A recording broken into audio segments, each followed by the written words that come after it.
I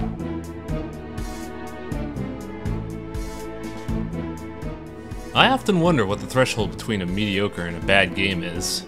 Game quality is often subjective opinion, but truly bad games do exist. It's also tough to determine what exactly makes a bad game bad or bearable.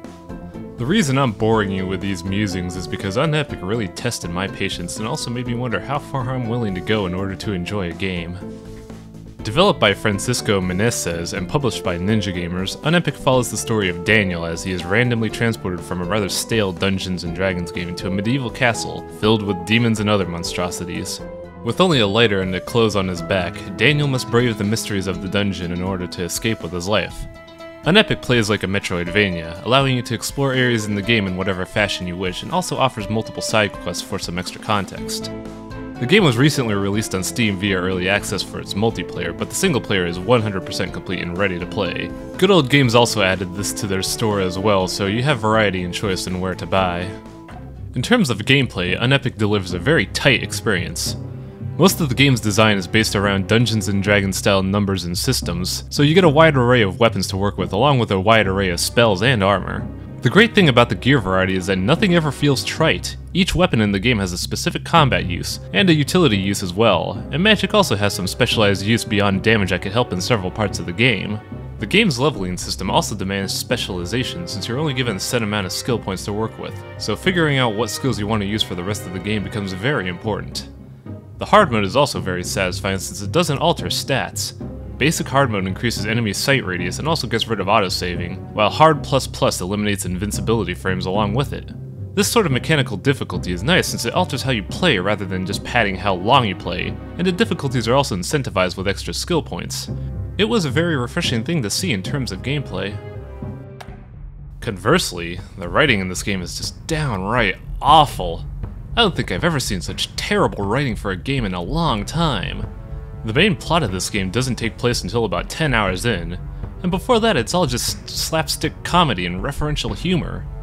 On the note of references, this game is littered with very out-of-place reference humor and internet memes that have little bearing on anything.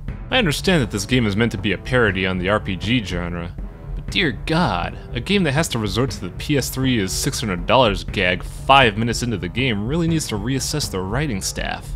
Also, random quests that make references to movies like Golden Child and the Star Wars trilogy really feel out of place in a Dungeons & Dragons themed game. It almost feels like they wanted the gameplay to carry the game by itself, but the ham-handed plot really hurts the game's image. It makes it seem more like a parody movie than a labor of love. The game's visual design is alright at best. The environments are well designed, with destructible objects and enemies all being specific to each area's biome. The magic effects are about the same. They're better than Photoshop filters, but still somewhat underwhelming. Character and enemy designs are okay, but animations are just sprite shifting and lazily done at that. And then we had the font and all the menus. It's god-awful. The choice of Comic Sans for a game like this is grating.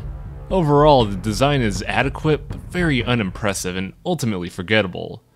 Also, why Comic Sans? The game's engine is also riddled with odd choices. It's built fairly well, taking up very little hard drive space and always performing well even when your computer is running taxing stuff. The game has windowed and full screen modes, along with several resolution options. But these options don't apply to windowed mode, meaning you have to manually stretch the screen in order to decide what size you want. The game offers controller support, but the inputs are so ass backwards even when you reconfigure the controls. And mouse controls are so confounding that keyboard-only controls are seemingly the only way to play this game. There are multiple languages to choose from, along with a gag, or unintelligent language, that messes with the script even further, for whatever reason.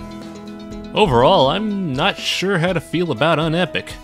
I personally adored the gameplay enough to go through 20 hours of comically bad writing, but I can see why people would not enjoy this game or even hate it. I feel like the developer could have made a halfway decent game with the engine, but right now it just feels like an amateur Flash game. At best, I can only recommend this game during a really generous sale. Don't buy it full price. Unepic certainly got the un part of their name right, considering how underwhelming it felt.